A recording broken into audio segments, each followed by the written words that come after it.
16, 2024 na kung saan sa ngayong tanghali po ay lalo pa na lumakas ang Super Typhoon Pepito na ating binabantayan at base po sa datos ng Joint Typhoon Warning Center ay taglay na niya ngayon ang lakas ng hangin na maabot na sa 240 kilometers per hour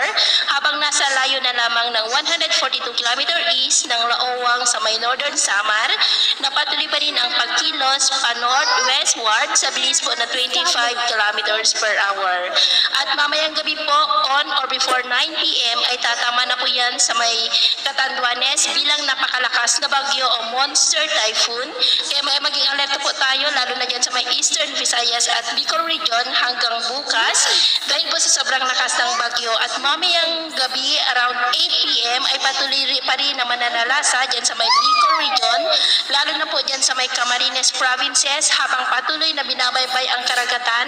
patungo po sa silangan ng Quezon. Bukas po ng tanghali ay nagbabanta na yan na lalapit o kaya po ay tatama sa may Polillo Island at bukas po ng hapon by late in the afternoon around 4 to 5 p.m. ay magsimula na yan na tawirin ang ilang bahagi po ng kalupaan ng Luzon, posibleng mula dyan sa may Nueva Ecija o Aurora, dadaan sa may Nueva Vizcaya, Tarlac, Benguet at mag-exit dun sa may La Union o kaya po ay sa Pangasinan. Posible rin na hihina yan dahil sa lead interaction pero nananatili pa rin na mapaminsalang bagyo kaya maghanda at alerto po ang Bicol region, Eastern Visayas, Central Luzon, Southern part ng Northern Luzon, maging sa may Metro Manila at Calabarzon dahil po sa malawak ang sakop ng bagyong ito at hindi pa rin po inaalis ang posibilidad na itaas hanggang sa tropical cyclone wind signal number 5 lalo na po sa mga susunod na oras sa mas lalo pa na paglapit ng bagyo dyan po sa may Bicol region maging sa ilang bahagi ng Northern Samar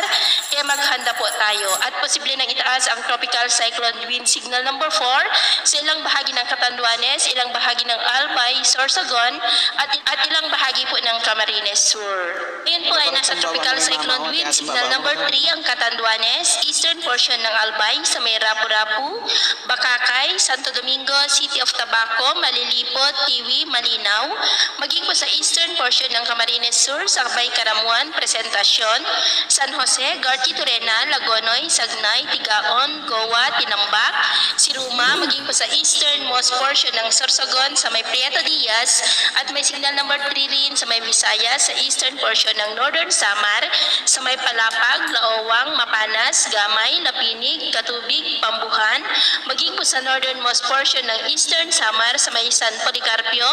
Arteche, Oras at Ipapat. Signal number 2 sa nalalabing bahagi ng Camarines Sur, the rest of Albay, the rest of Sorsogon, Ticao Island, Camarines Norte, northeastern portion ng Quezon sa may Perez, Alabat, Quezon, Calawag, Ginayangan, Tagkawayan, kasama na po ang Polillo Islands, maging sa northern and eastern portion ng Samar sa may Dolores, Maslog, Canavid, Taft, Sulat, San Julian, City of Borongan, maging po sa northern portion ng Samar sa may Matuginaw, Calbayog City, Santa Margarita, San George, San Jose de Buwan, Tarangnan, Mochong, Gandara, Hiabong, City of Catbalogan, Paranas, Hinabangan, San Sebastian, Pagsanhan, at sa nalalabing bahagi ng Northern Samar. Signal number 1, sa nalalabing bahagi pa ng Masbate, kasama na pong Burias Island, Marinduque, Romblon, nalalabing bahagi ng Quezon, Laguna, Rizal, Cavite, Batangas, Metro Manila, Zambales, Bataan, Bulacan, Pampanga, Tarlac, Nueva Ecija, Aurora, Quirino, Nueva Vizcaya, Isabela, Minan, Cagayan, Pangasinan, La Union, Ilocos Sur, Ilocos Norte, Abra, Apayao, Kalinga, Mountain Province, Ifugao, Benguet, nalalabing bahagi ng Eastern Samar, the rest of Samar,